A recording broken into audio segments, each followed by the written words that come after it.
السلام علیکم میرے پیارے ریڈرز، آپ سب کیسے ہیں؟ امید ہے سب خیریت سے ہوں گے۔ آخر کار ہمارا انتظار ختم ہوا اور لے آئی ہوں آپ سب کے لیے ناول کی تیسری ایپیسوڈ۔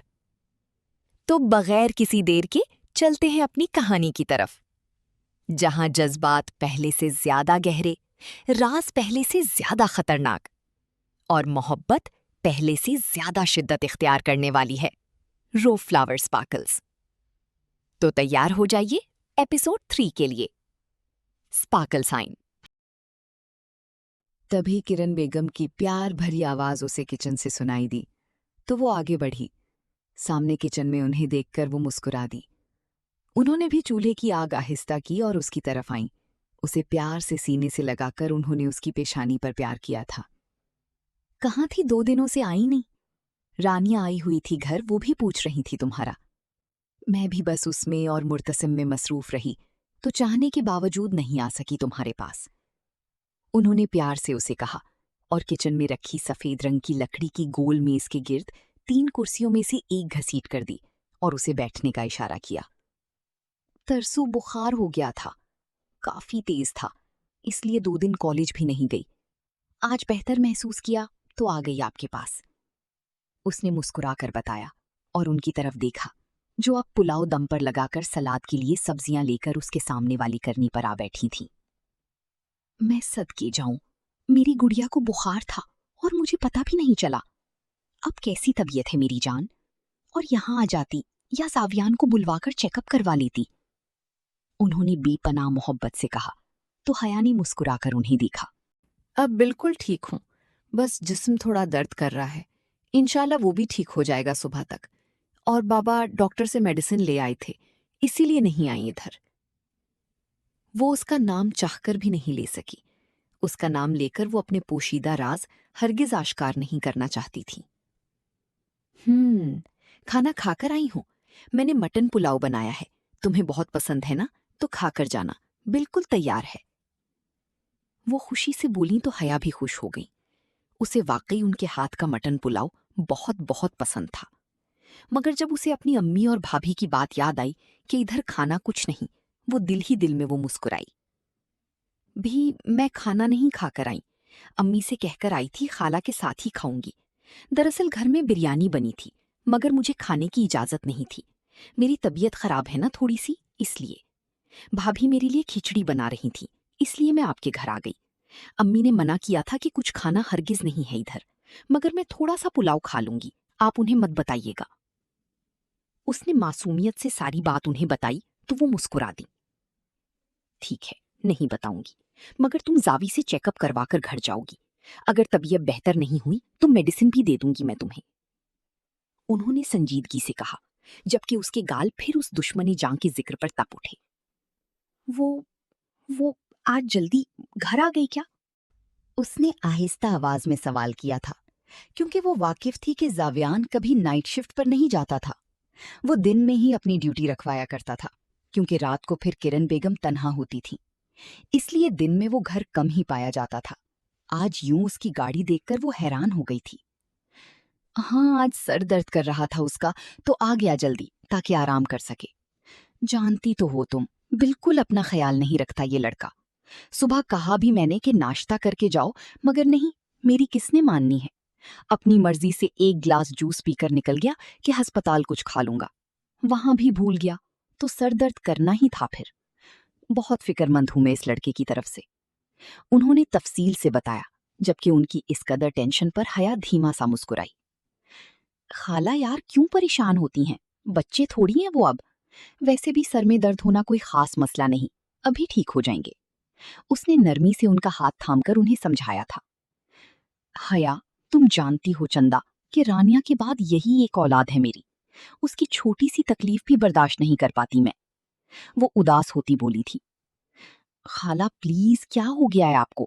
اچھا سب چھوڑیں، یہ بتائیں رانیہ آپی اور مرتسم کیسے تھے؟ اس نے بات بدلتے سوال کیا تو وہ بھی اس کی طرف متوجہ ہوئی۔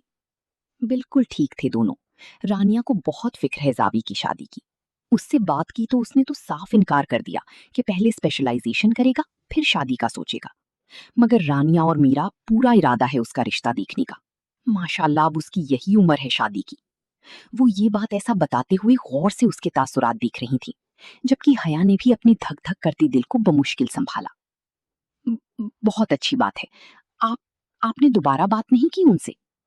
उसने नजरी झुकाकर ही सवाल किया था। किरण बेगम उसके छुपाने के बावजूद भी बहुत अच्छे से उसके तासुरात समझ रही थी। अभी तबीयत नहीं ठीक उसकी। जैसे ही ठीक होता है सबसे पहले यही बात करूंगी। तुम बताओ, कोई प्यारी सी लड़की है नजर में तुम्हारी? उनकी सवाल पर उसने गड़बड़ा कर उन्हें देखा था, जबकि दिल अब बहुत उदास हो चुका था। जो हल्की सी उम्मीद इनकी जानिब से थी वो भी नहीं रही।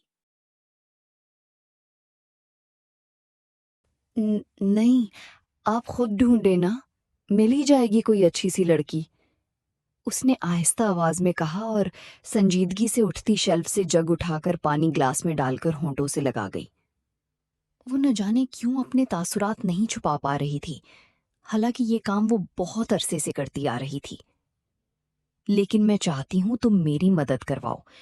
कॉलेज में भी तो तुम्हारे साथ बहुत सारी लड़कियां पढ़ती हैं, उनमें से कोई अच्छी नहीं लगती क्या? उनके सवाल पर उसे मजीद घबराहट हुई। दिल किया घर चली जाए, मगर अब सब कुछ बता चुकी थी तो यूं अचानक नहीं जा सकती थी। नहीं खाला, सब अच्छी हैं, मगर मगर मैं नहीं जानती कि वो जावियान के साथ एडजस्ट हो सकेंगी या नहीं। आप बड़ी हैं, आप खुद देखें ना लड़की, उसने समझदारी से कहा। तो उन्होंने इस बात में सर हिलाया। वैसे तो रानिया की नंद भी मेरी नजर में है, तुम्हारी हमउम्र ही है, अच्छी बच्ची है माशाल्लाह। वो भी जानबूझकर उसे सता रही थी, हालांकि उनका दिल वाकिफ था कि वो हया के अलावा किसी का सोच भी नहीं सकती थी। मगर वो भी जानती थी कि उनका इत्मीनान शायद देर करने वाला था। अच्छा, अगर अच्छी हैं तो आप रिश्ते की बात करें फिर, उसकी धीमी आवाज में कहा, जबकि दिल अब हर चीज से उचाट हो चुका था। मगर उससे भी अच्छी एक लड़की है जो मुझे बेहद पसंद है, और मुझे यकीन है वो मेरे जावी की शायाने शान साबित होगी। उनकी बात पर उसने बेसाख्ता उन्हें देखा। दिल में ख्याल सा आया कि शायद वो उसी की बात कर रही हैं। कौन है वो? उसने डर के मारे सवाल किया था, जबकि दिल अब सीने चीर कर बाहर आने को बेताब था। बस है कोई, बहुत जल्द तुम्हें उससे मिलवाऊंगी, बल्कि रिश्ता तय करके ही तुम्हें बताऊंगी। बस दुआ करना कि वो हाँ कर दें। किरण बेगम ने संजीदगी से कहा और उठ खड़ी हुई। अब पुलाव दम से उतारने का वक्त हो चुका था। मैं टेबल पर लगाती हूँ, तुम जाओ ऊपर से जावियान को बुला लाओ, उन्होंने मसरूफ से अंदाज में कहा था। जबकि उनकी बात सुनकर हया का चेहरा सुर्ख हुआ। दिल एक दफा फिर बेचैन हो उठा था। जी अच्छा, वो कहती ऊपर की तरफ बढ़ी। बेशक उनका घर पूरे मोहल्ले का सबसे खूबसूरत घर था, जो 2 मंजिला था। नीचे बड़ा सारा लॉन था, फिर लाउंज और किचन, ड्राइंग रूम और 2 बेडरूम, जबकि ऊपर एक स्टडी, एक और 3 बेडरूम थे, जिसमें से एक जावियान की इस्तेमाल में था और दूसरा रानिया का था। अब वो जब भी आती थी अपने कमरे में ठहरती थी।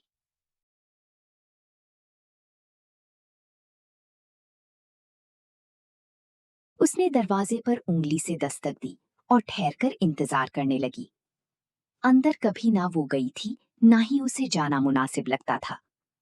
बेशक वो किरण बेगम से बहुत दिल लगी रखती थी, मगर जावियान से कभी उसकी सलाम दुआ से ज्यादा बात नहीं होती थी। हाँ, वो थोड़ा अकड़ू जरूर था, मगर उसे फिर भी बहुत पसंद था। कौन? उसकी नींद में डूबी आवाज आई थी। शायद वो अभी नींद से जागा था। हया को समझ नहीं आई क्या कहे। मैं हूँ हया। वो खाला आपको नीचे बुला रही हैं, लंच कर ले, उसने कहा और खड़ी होकर वहीं इंतजार करने लगी। दिल नहीं कर रहा था अभी नीचे जाने का। अभी वो खड़ी कुछ सोच ही रही थी कि तभी कमरे का दरवाजा खोलकर वो बाहर आया था। सफेद टी शर्ट और ब्लैक ट्राउजर में मलबूस वो इस वक्त थका थका लग रहा था, मगर मजबूत जिस्म उस सादा से ड्रेस में भी अपनी वजाहत के नजारे करवा रहा था। उसने सामने हया को अभी तक खड़े देखा तो उसे समझ न आया वो क्यों खड़ी है। फिर उसे कुछ देर पहले का वाकया याद आया तो जावियान के तासुरात पल में सख्त हुए थे। अभी तक खड़ी क्यों हो यहाँ? वो बजाय नीचे जाने के वहीं उससे चंद कदम की फासले पर खड़ा होता भंवरी उठाकर सवाल करने लगा, जबकि हया को कुछ समझ नहीं आई क्या कहे। वो, मैं बस आपका इंतजार कर रही थी, मतलब कि मुझे लगा आप। वो कुछ कह ना सकी तो बात अधूरी छोड़कर खामोश हो गई। जावियान ने गौर से उस हसीन चेहरे को देखा। दिल को कुछ हुआ था। दिल ने गवाही दी कि ये मासूम सी जान ऐसी नीच हरकत नहीं कर सकती, मगर वो आंखों देखा मंजर छुटला नहीं सका था। हाँ, वो वाकिफ था, ये चेहरा उसे बहुत अजीज था। अब से नहीं, पिछले बहुत सालों से वो इस लड़की की असीर हो चुका था।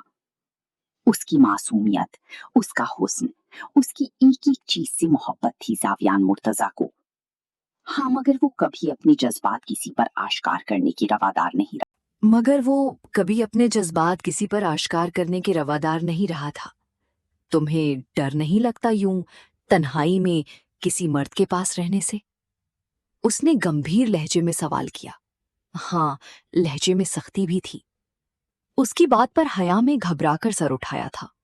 वो समझ नहीं सकी कि वो क्यों ये बात कर रहा है। उसने कभी ऐसी कोई बात नहीं की थी उससे। हया ने उसकी आंखों में देखा, जहां सख्त तासुरात थे। आप गैर नहीं है मेरे लिए, उसने आहिस्ता आवाज में बहुत बड़ी बात कही थी, जबकि पलकें अब दोबारा गुलाबी आरज़ों पर झुक चुकी थीं। क्यों? मैं सगा तुम्हारा भाई हूं या बाप? उसने संजीदगी से सवाल किया था। जरूरी नहीं कि सिर्फ बाप और भाई ही आपके साथ मुखलिस हों। कुछ लोग ऐसे होते हैं जो आपके कुछ ना लगते हों फिर भी आप उनसे खौफजदा नहीं होते, उनके साथ खुद को महफूज समझते हैं। उसने भी संजीदगी से जवाब दिया, जबकि जावियान ने उसकी बात का कोई और ही मतलब लिया था। अच्छा, तो वो जो बाहर तुम उन 3 अदद लड़कों से बातें बिगाड़ रही थी, उनके साथ तुम खुद को महफूज तसव्वुर कर रही थी? उसने तंजिया लहजे में कहा था, जबकि उसकी बात पर हया का दिल मानो थम सा गया। आंखों में बेख्तियार पानी आया था, यानी वो उसे देख रहा था तब, मगर वो सोच भी नहीं सकती थी कि वो ये मतलब अखज़ करेगा। अब उसकी खामोशी जावियान को मजीद तपा रही थी। उसने बगैर सोची समझी झटके से करीब होकर उसका बाजू थामकर उसे अपने करीब किया था। हाँ, मगर वो कभी अपने जज्बात के साथ उसने बगैर सोचे समझे झटके से करीब होकर उसका बाजू थामकर उसे अपने करीब किया था, जिस पर हया की चीख होंठों निकलते निकलते रह गई। याद रखना, गैर मर्द गैर ही होता है, चाहे फिर वो मैं ही क्यों ना हूं। मर्दों से खुद को खुद बचाना सीखो, नहीं तो मसल दी जाओगी। अभी जिन बातों से तुम्हें खुशी मिलती है ना, आगे जाकर पछताओगी तुम हया साहिबा। आइंदा अम्मी की गैर मौजूदगी में तुम इस पोर्शन में कदम तक नहीं रखोगी। और दूसरी बात कि मैंने अगली दफा तुम्हें किसी भी लड़के के पास खड़े देखा तो वहीं तुम्हारी टांगे तोड़ दूंगा, फिर चाहे तुमसे मेरा कोई रिश्ता है या नहीं। वो संजीदगी से बोला, जबकि हया उसकी बातों पर खामोश ही खड़ी रह गई थी। पता नहीं वो उससे ये सब क्यों कह रहा था। क्या वो उसकी फिक्र कर रहा था? ये ख्याल जहन में आते ही उसके होंठों ही तराश खूबसूरती से फैल गई, जबकि जावियान जो उसे है देख रहा था। उसे मुस्कुराते देख उसे उसकी जहनी हालत और शुभा महसूस हुआ। अभी वो मजीद कुछ कहता कि हया तेजी से वहां से निकलती चली गई थी। उसके जाने के बाद चंद सेकंड वो उसे सोचता रहा, फिर वो भी उसके पीछे ही बढ़ा था। कंटिन्यूड।